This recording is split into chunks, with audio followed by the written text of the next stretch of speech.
Hey everyone, Tanner Bell here. In today's video, we're going to talk about all of the different types of Cricut mats. You may have your Cricut Maker, you've been using your Explorer. This video is really just about for anyone, especially now that you have the new option for the fabric grip mat. A lot of people don't understand bonded fabric versus regular fabric. Can I cut regular fabric in my Cricut Explorer? Do I only have to bond it if I use it in the Cricut Explorer? What is going on with all the different types of Cricut mats? So in today's video, we're going to talk to you about all of the different types of Cricut mats, and boy oh boy am I excited because I love every single one of these mats, and the reason why is because it helps me in my different types of crafts. So with the Maker, with the Explorer, there's all kinds of different materials that you're able to use, which is amazing. I love it, I love it, I love it. I love being able to cut vellum. I love being able to cut cardstock. I love being able to cut copy paper. I love being able to cut fabrics and iron-on and glitter vinyl.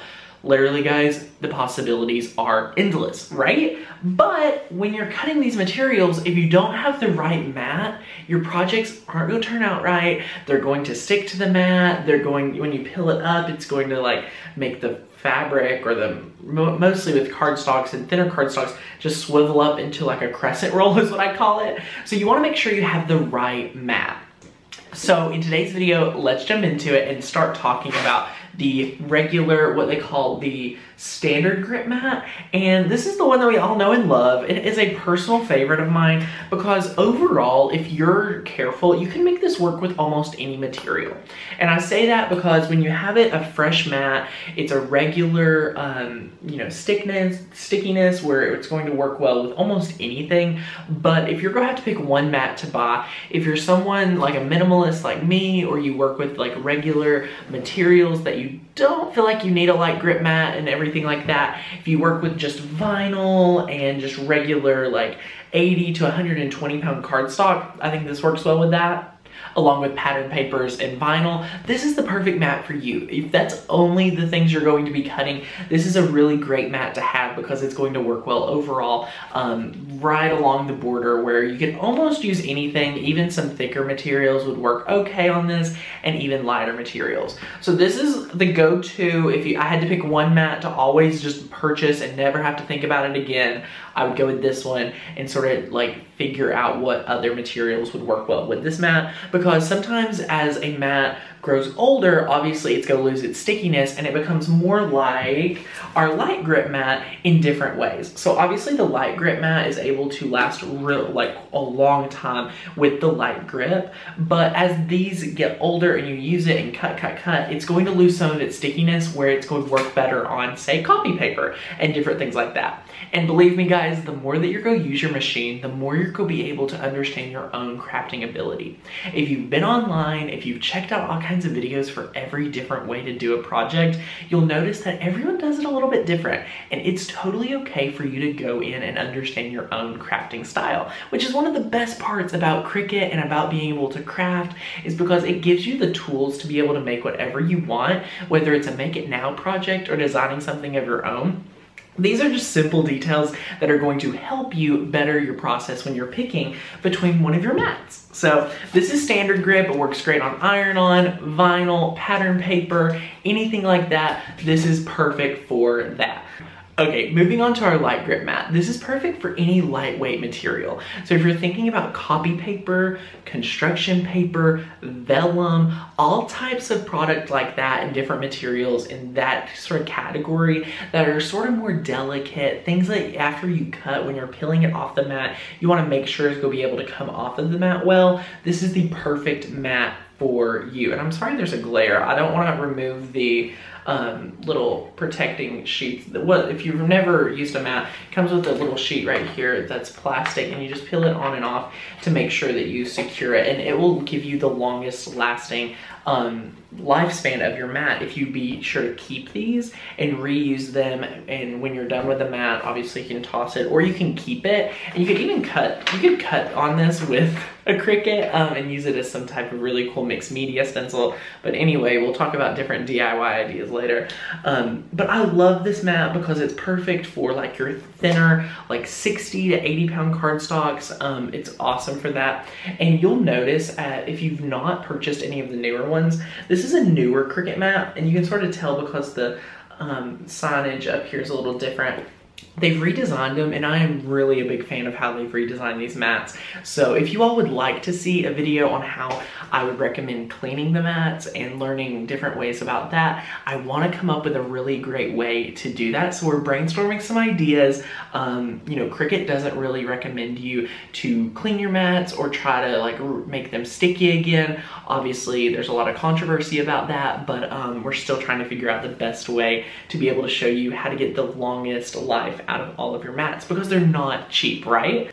Okay, moving on to the strong grip mat, the dark purple or light purple. I consider it kind of like a dark purple mat, which is called strong grip, and this is for any of your stronger materials. They make it super easy for you to understand which mat is for which type of material, but let's dive into what I would use for this mat. I would use this for my specialty cardstocks. You know, those cardstocks that are a little bit more expensive at the craft store, but you really want to try it out in your Cricut. Use this mat for it just because it's a thicker material, it's more intricate, whether it has a ton of like dimension with the cardstock or different types of things like glitter on it and everything like that. Definitely for those specialty cardstocks, use a strong grip mat for this. It's also great for chipboard, it's perfect for the burlap, it's all kinds of different things that you can cut with this strong grip mat, which would be better to use instead of other things like your light grip mat or even your standard grip mat is perfect. If I was gonna cut chipboard, I really wouldn't want to use anything besides my strong grip mat, just because it keeps it positioned right where you want it, as the blade gives it some force and, you know, different things like that. It really will not move as long as you're using your strong grip mat. And if for some reason you have fabric that you've already stiffened, you probably don't want to use your fabric grip mat for something like that. So sort of aim towards using your strong grip mat for fabric you've already stiffened, and for whatever reason, I would recommend using the strong grip mat, just because after you've used fabric stiffener to stiffen a fabric, it really becomes this amazing, like, sturdy piece of material. And I highly recommend being able to bond that, or not bond, just stick it onto your strong grip mat, and it will be able to make sure you get the best cut possible. Now let's talk about the fabric grip mat. I love this for obviously any fabric materials. If you're using your cottons, your flannels, your burlaps, your, you know, almost anything, your silk, canvas, this is perfect for using on your fabric grip mat. But before we jump into even more awesomeness with the fabric grip mat, let's make sure that you understand, if you're using your Cricut Maker, that you're using your new rotary blade, because that is a very important piece to being able to use the fabric grip mat. And with the Design Space 3, it's going to make sure that in the Cricut Maker, you're using the correct blade and the correct mat. So if you're saying, Tanner, I want to be able to cut fabric too, but I have an Explorer Air or an Explorer, that's totally fine. You can still pick up your fabric grip mat. Be sure to also pick up that new blade everyone's been talking about. I'll be sure to try to link it below, or you can head on over to Cricut.com, and it's kind of like a rose blade that is perfect for cutting bonded fabric. Notice I said bonded because you're still going to have to bond your fabric to be able to use this new blade and the new fabric grip mat in any machine besides the Maker. So the Maker, you're able to take your fabric right after you grab it from the craft store, cut it to size, apply it, and cut it. No bonding is needed when you're using the rotary blade and your new fabric grip mat. So that's a big sort of disclaimer.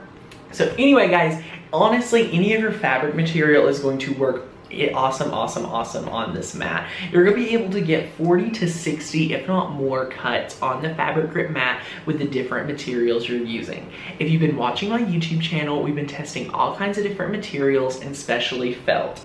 I'm really impressed with how well the actual fabric grip mat works, because as you can tell, it does leave some residue, but believe it or not, you get a better quality cut if you don't try to clean the mat, if you just leave these on here. And obviously if they're bigger, you can pick them up. I've heard some people are cleaning them with a baby wipe, and once it's wet and you let it dry, it's still sticky. Everyone at Cricut that I've spoke to says to leave these on here because you're going to be able to get more cuts by leaving it than trying to clean it off. You do more harm than good. So that's one thing I wanted to point out, that if you're going to like go crazy, like, oh my gosh, Tanner, I see felt residue residue on here, it's not going to cut. No, you actually do more harm when you try to clean the residue off because you take the stickiness with it. How I would explain this is that like the stickiness overcomes the residue and it's still sticky in the areas that the residue is left. So like honestly, I could put a piece of material on here even with this residue from a flower we cut on a Facebook Live and be totally fine. Now obviously there are some ways to clean your fabric grip mat, and we're going to be working on a video to share with you later that is sort of a nice way to make these mats last longer, especially for the fabric grip mat and maybe even on some of the other mats. But I know everyone right now is really concerned on how they're going to be able to use the fabric grip mat with the Cricut Maker at an affordable price from being able to not have to purchase all of the mats all the time. So guys, this is a quick rundown of all the different mats, what materials to use for what. If you have any questions, be sure to leave us a comment and I will get back to you. And if you're enjoying this e-course, give the video a very awesome comment and let me know that you're enjoying it. I would love to hear your feedback and anything in particular that you would like to see here, let me know. So I'll see you in the next video and thanks for watching. Bye.